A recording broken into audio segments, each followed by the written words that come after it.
All right, Joe Biden once again, well, he's bowing down to the Green New Deal climate religious alarmist cult, with Joe praising the agreement that was reached at the UN climate conference in Dubai. That's the one that calls for a complete transition away from all fossil fuels. And any guesses on what that might do to gas prices? But let not your heart be troubled. According to the left, filling up your tank every week is not the only thing that you're doing to destroy our planet. Turns out if you breathe, if you're breathing, that means you're alive.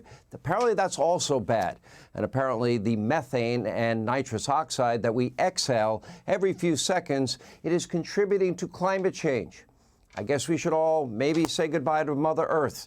Here with reaction, podcast host Monica Crowley, the co-host of The Big Money Show, Brian Brenberg.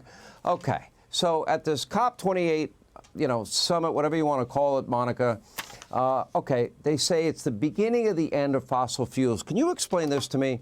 Ford lost $4.5 billion on their EV line. Over 3,000 car dealers in America wrote Joe Biden and said, please stop forcing us to sell a product that nobody wants to buy.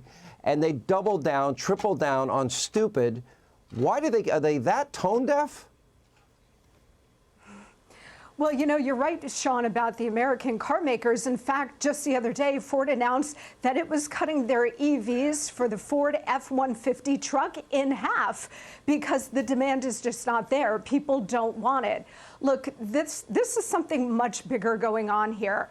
The people who are pushing this kind of Green Deal and the climate change nonsense, they may have a superficial concern about the environment or about the climate, but that's not what really this is all about. It's really all about power and control. They know that the energy sector in the West, and particularly in the United States, is the biggest lever that they have available to them to affect the fundamental transformation of the nation. If they can conquer fossil fuels, they can leverage the entire U.S. economy into a more kind of collectivist, socialist kind of model with them in control. That's why they continue this war on fossil fuels. By the way, Sean, you'll notice that China is very quiet. So is India, very quiet, but particularly the Chinese. The Chinese are the biggest emitter of carbon dioxide gases in the world. Very quiet about this because they're not going to sacrifice their economic development on the altar of the climate change hoax. Yeah, and by the way, they're classified as a developing nation along with India in the Paris Accords. Brian, are they that tone deaf?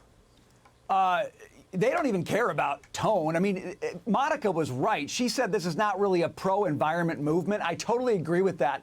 It's anti-human.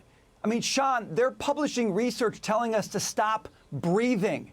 When you're publishing research saying my breathing is killing the environment, you're not talking about the environment. You're talking about me. Listen, and you want me gone. Sean, that's Brian, absolutely insane. Unless you have really bad breath, I'm okay with you breathing. I appreciate that, but I got to tell you, I feel really guilty, Sean, because I burped today. And if you burp, it's even worse than when you breathe. But here's the crazy thing. Right? They want you to bike around. They don't want you to drive anymore. They want you to ride your bike. Well, guess what I do when I'm on my bike, Sean? Because I'm not as good a shape as you are. I breathe heavy. So what do you want me to do? The point is this. None of it fits together, Sean, and they don't care. You're left holding the bag at the end of this. You figure out your life. They're not going to do it for you, but they're going to slap themselves on the back all the way to get on their private jets and fly home. All right. Thank you both. Hey, Sean Hannity here. Hey, click here to subscribe to Fox News YouTube page and catch our hottest interviews and most compelling analysis. You will not get it anywhere else.